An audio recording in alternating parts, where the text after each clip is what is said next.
Selamat pagi pemirsa, kembali lagi bersama saya Mersyana akan menemani Anda di Matthews selama 5 menit ke depan.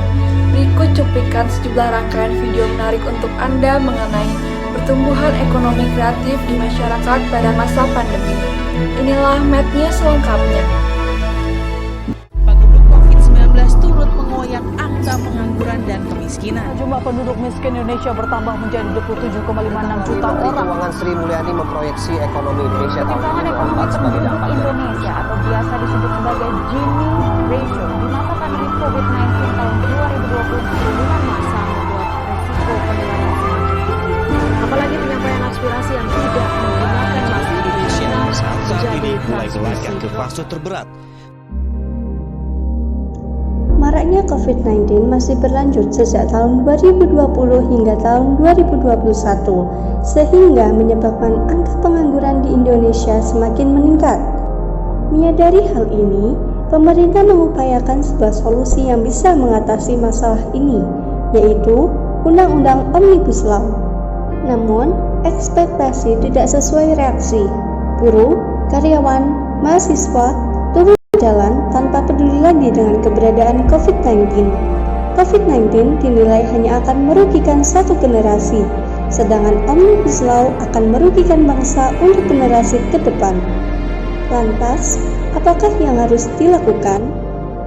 Begitu banyak dampak pada masa pandemi yang dirasakan, khususnya pada bidang ekonomi. Contohnya ialah pariwisata ditutup. Industri pariwisata Indonesia dalam keadaan terpuruk dan kian memprihatinkan hari demi hari setelah pandemi COVID-19 menghantam industri pariwisata.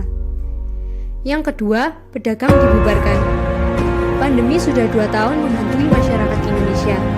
Semua sektor dibuat sulit tanpa terkecuali. Salah satunya sektor ekonomi. Dan yang ketiga ialah PHK. Beberapa perusahaan gulung tikar sebagai imbas COVID-19 dan membuat mereka melakukan pemutusan hubungan kerja atau PHK, serta merumahkan pegawainya tanpa memberikan upah atau unpaid leave.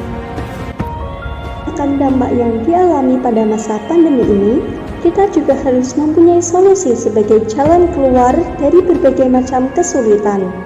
Solusi yang pertama ialah dapat mengadakan bisnis parcel untuk pasien COVID-19. Solusi yang kedua ialah hampers kekinian di masa pandemi. Berikut adalah ide paket-paket hampers kekinian di masa pandemi. Yang pertama, pandemic kit. Yang kedua, hampers perawatan tubuh. Yang ketiga, paket humidifier plus aromaterapi. Yang keempat, peralatan makan portable. Pandemi COVID-19 tidak hanya membuat ekonomi Indonesia tumbuh negatif, namun juga menambah jumlah angka pengangguran. Langkah pertama pemerintah yaitu mengalokasikan dana untuk penanganan COVID-19 sebesar 46,6 miliar dolar Amerika Serikat.